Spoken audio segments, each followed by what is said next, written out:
Y tenemos acá con nosotros Arlindo Souza. Es... ¡Vamos! Dele aplauso ahí, ponele aplauso, viste, en el chat. La verdad que Arlindo es un tipazo y es uno de los directores de la escuela y estamos muy contentos porque Dios lo ha dado una gracia increíble en las escrituras. Y bueno, queremos escuchar un poco, que se presente un poco para nosotros. Habla portugués y yo voy a tratar de traducirlo en español. É um prazer estar aqui com vocês. Es un gusto y un placer estar acá con ustedes. A gente fica muito feliz de conseguir conectar com os nossos irmãos latino-americanos. Estamos muy contentos de poder conectarnos con nuestros hermanos latinos. Então, como meu amigo aqui, o Rocha, já falou, eu me chamo Arlindo. Entonces, como Rocha ya dijo, yo me llamo Arlindo. Sou casado com a Elisa. Soy casado con Elisa. Temos duas meninas lindas, Alice e Ana. Tenemos dos chicas, dos niñas lindas, hermosas, que se llaman Alice y Ana. E a gente tem se dedicado ao Ministério da Palavra, a servir a igreja, a buscar trazer esse ensino teológico. Estamos dedicados a enseñar la iglesia, a preparar la iglesia con enseñanzas teológicas. E ao mesmo tempo trazer para esse ambiente de devoção e busca pela presença de Deus. Y al mismo tiempo traer para este ambiente de devoción y búsqueda hacia Dios. Então é prazer para mim poder servir vocês. Así que es un placer poder servir a ustedes. E eu creio que Deus vai fazer coisas grandes aqui no Brasil e na América Latina, com o corpo de Cristo sendo bem fundamentado. Yo creo que Dios va a hacer cosas grandes, tanto en Brasil quanto en América Latina, preparando un cuerpo de Cristo bien fundamentado. E é isso. A gente vai conversar aqui sobre algumas coisas difíceis. Bueno, es eso. Vamos a charlar algunas cosas que pueden ser difíciles. Mas eu creio que você vai receber clareza na sua mente a respeito das Escrituras. Pero creo que vas a recibir claridad en tu mente a respecto de las Escrituras. É isso. Bueno, tremendo, amigos. Hey, Arlindo es un maestro increíble. Los que hacen el curso de teología de doctrina y devoción saben de lo que yo estoy hablando. Bueno, déjame saber, ¿quién acá ya ha estudiado teología? Poné en el chat. Quizá me va a decir, chabón, de verdad, yo no tengo idea de teología. Yo pensaba que teología es solamente para aquellos que querían ser pastores, ¿viste? Es un curso que tenés que hacer para ser pastor. Y otros van a decir, no, porque me dijeron que teología es re aburrido, no está bueno. A mí me gusta el power, ¿viste? A mí me gusta la unción, me gusta el aceite. Entonces, déjame saber, quizá es la primera vez que estás teniendo un contacto con un asunto más teológico, específicamente teológico. Y quizás estoy hablando con otro tipo de persona, una persona que ya tiene quizás ya un conocimiento, aunque sea introductorio. Ya leíste algún libro, ya viste algunos videos, ya hiciste algunos cursos, ¿viste? Ya tenés alguna idea qué significa teología. Poné en el chat porque queremos saber. A ver, los que nunca escucharon hablar nada de teología. ¿Quién son estos? Porque sos muy amados, ¿sabes? Y aquellos que ya tienen una idea. Y otros que ya tienen, bueno, cursos, ya le encanta incluso. Son personas que son apasionadas que dicen, hey, ¿sabes qué? No entiendo mucho, pero trato de esforzarme para comprender porque es un asunto que de verdad queme mi corazón. Yo siento como un llamado, una asignación del Espíritu para profundizarme aún más. Déjame saber, porque queremos conocer un poco más las personas que están acá. Y eso es importante para nosotros. Quiero que sepas que Dios está convocando personas comunes y corrientes para representarlo fielmente. La iglesia que representa al Señor es una iglesia que lo conoce y eso habla del entendimiento de las Escrituras. Por eso estamos acá para escuchar tus preguntas, tus dudas. Quizás escuchaste preguntas que quedaron dando vuelta en tu cabeza. Quizás preguntas, ciertas afirmaciones que para vos foi como, wow, estou em crise. Pero puede ser que dejaste a un lado y dijiste, no, decido creer, pero todavía eso me hace como, me da vuelta. Quiero que sepas que nuestra fe no es una fe ciega. Y hay preguntas que podemos ver en las Escrituras de una manera responsable y madura que tiene respuesta. Así que vamos con todo. Vamos a trabajar con una cierta dinámica, ¿ok? Quiero que entiendas. Vamos a dedicar algunos minutos a las preguntas que llamamos preguntas express. O sea, son preguntas rápidas que vamos a contestar también de una manera más rápida. Son preguntas que ya nos enviaron el formulario, entonces no vamos a gastar tanto tiempo, ¿ok? Pero hay otras preguntas que nos enviaron también desde el formulario que vamos a gastar un poco más de tiempo, o sea, son preguntas que vamos a dedicar, hace falta contextualizarla, ¿viste? Porque no queremos simplemente tirar bombas. Nosotros como escuela tenemos una responsabilidad de contestar de una manera seria y madura. Entonces, quiero que entiendas más o menos cómo vamos a hacer. ¿Listo? ¿Estamos? ¿Les parece? A ver, poner el fuego, poner la manito. Candela, chispa y fuego y todo que se prenda, ¿eh? Equipo, ¿cómo va? ¿Están interactuando? ¿O más o menos? Dale. Déjame saber. ¿Dónde están aquellos que ya escucharon algo de teología? ¿Dónde están aquellos que nunca escucharon? Hey, presta el cinturón porque hoy se vuela. ¿Estamos? Equipo, ¿avanzamos? ¿Les parece? Estoy acá con todo un equipo y quiero honrar a toda esta gente que están por detrás de las cámaras, que están dedicando tiempo. Y, hey, gracias amigos, los amamos. Amigos, seguimos a las preguntas express que ya tenemos acá. Entonces, presta el cinturón porque la cosa se va a descontrolar. Tengo 7 preguntas express, ¿ok?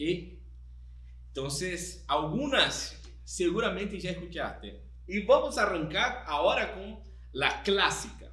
Vamos a arrancar con las que siempre nos pregunta, es la que a veces siempre demanda un cierto tipo de polémica, pero vamos a seguir. Pregunta número 1. ¿Qué opina Dios sobre o acerca de los tatuajes?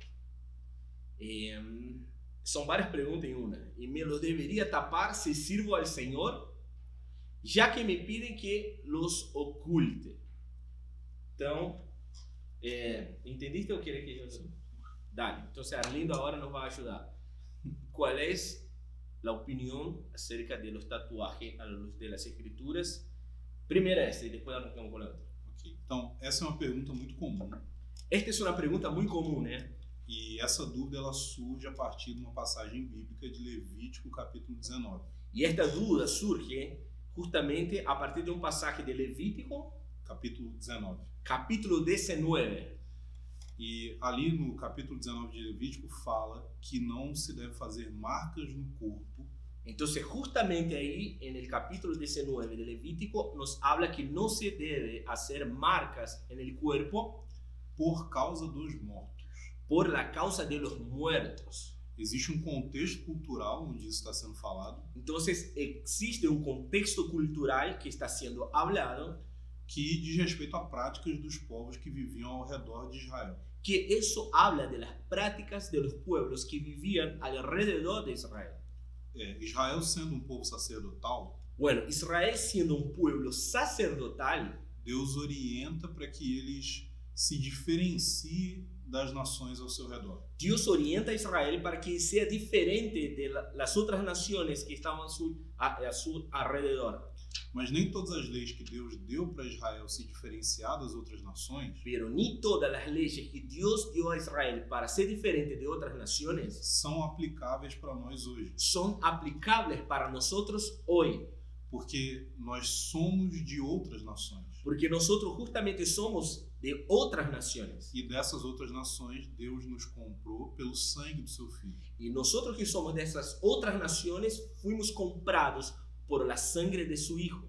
E através do evangelho nós não precisamos nos tornar judeus. Entonces, a través de la fe en el Evangelio, nosotros no necesitamos ser judíos.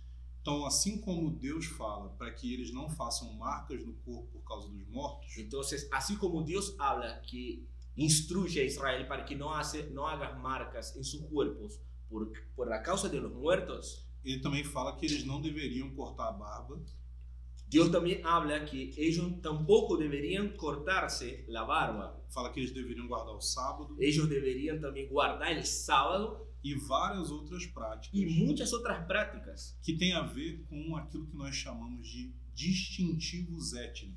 que tienen que ver con aquello que llamamos de distintivos étnicos. E alguns deles têm a ver com o contexto cultural da época em que as escrituras foram registradas. Y algunos de ellos tienen que ver con la época en que las escrituras fueron registradas. Sendo assim, Bueno, dicho eso, o que a Bíblia fala acerca de fazer marcas no corpo lo que la Biblia dice con respecto a hacer marcas en sus cuerpos não tem nada a ver com o que a gente vê hoje em relação à prática moderna de se fazer tatuagem. no tiene nada que ver con la práctica que tenemos hoy moderna de hacerse un tatuaje.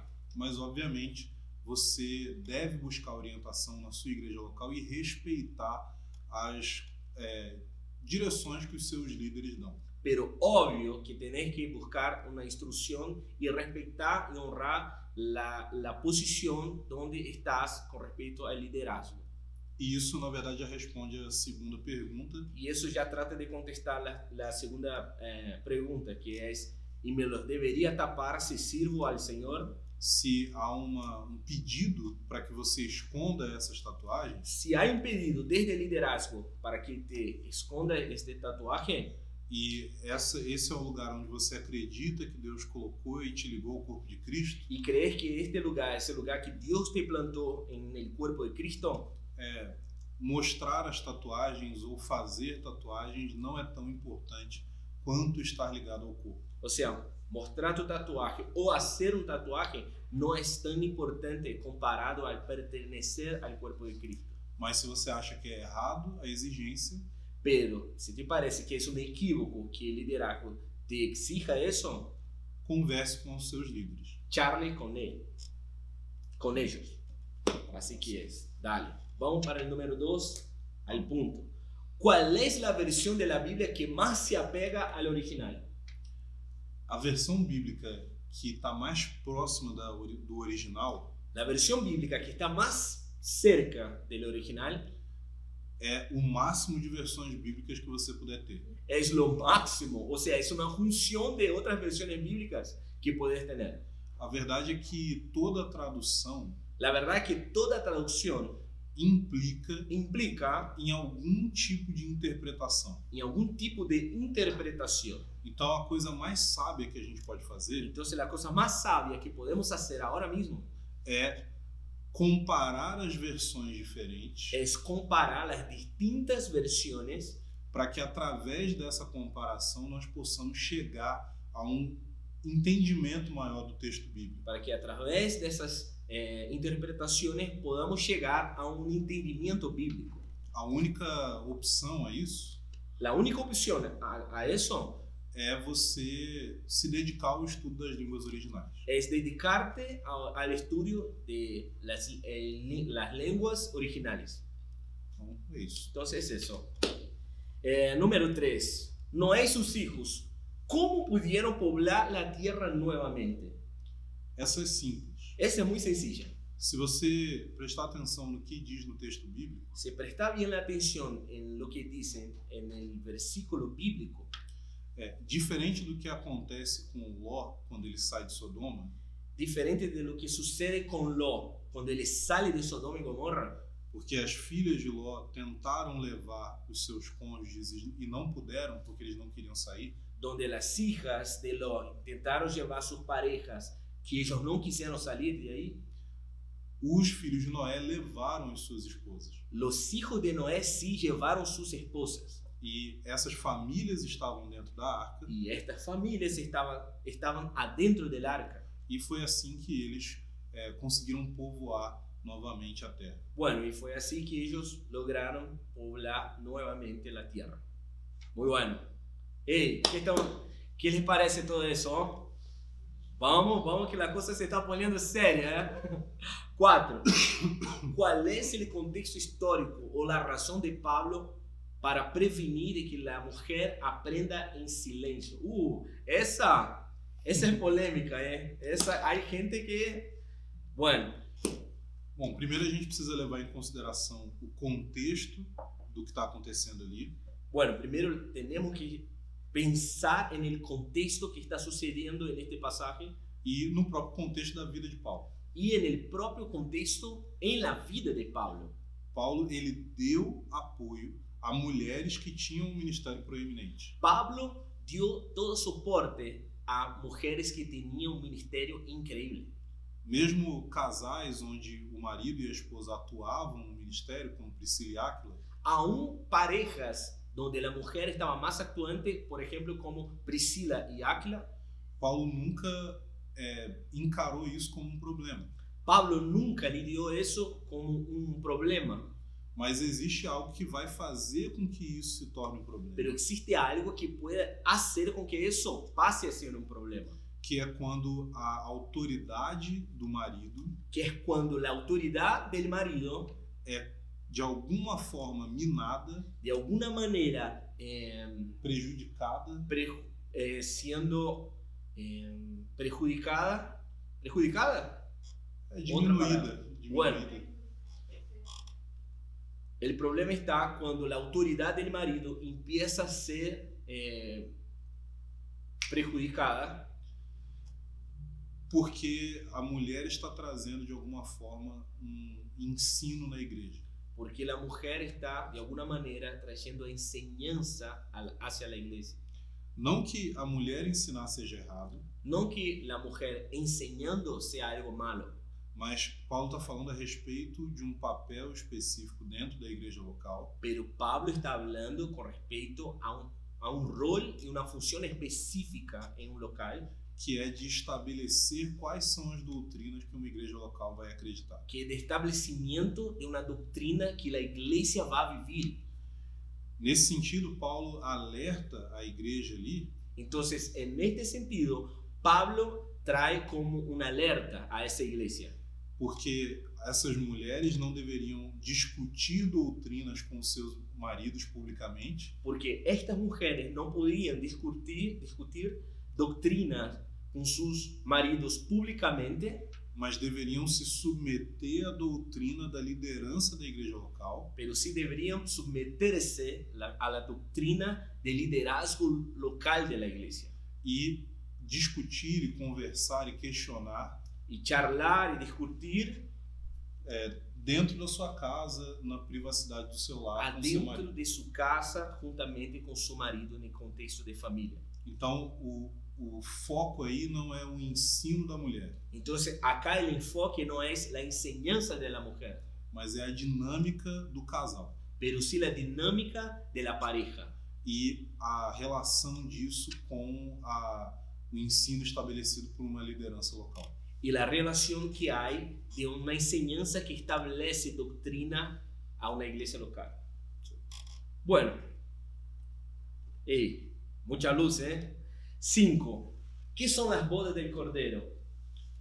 As bodas do Cordeiro são simplesmente o momento de união da igreja com Jesus após a segunda vinda. Bueno, las bodas del Cordero simplesmente es la unión de la iglesia con Jesús en su segunda venida. A gente pode destrinchar isso em muitas coisas que vão acontecer nesse período. Podemos desarrollar muitas outras coisas que vão a suceder nesse período. Mas eu acredito que o melhor é te dar a explicação mais simples. Pero yo creo que lo mejor que puede tener es una explicación más simple. Jesus, como diz em Efésios 5, ele vai apresentar a si mesmo uma noiva, uma igreja gloriosa. Efésios 5 diz que Jesus vai apresentar-se a si mesmo uma igreja gloriosa. E esse momento em que Jesus termina de aprontar a sua noiva, Entonces, en ese momento que Jesús concluye de preparar su iglesia, su novia, é o momento em que ele vai, de fato, se casar com ela. es justamente el momento donde él se va a casar con su iglesia. Então, isso é a forma mais simples de compreender. Entonces, esa es una forma más simple y sencilla de comprender. Bodas é uma outra forma de falar sobre casamento. Bodas es una otra forma de expresar acerca del matrimonio. Então, é isso que está acontecendo ali. As bodas do Cordeiro é a celebração do momento em que Jesus finalmente vai se unir à sua noiva. Entonces, es exactamente eso que está diciendo, que las bodas es una expresión de una celebración del casamiento que va a suceder con Jesús y su iglesia.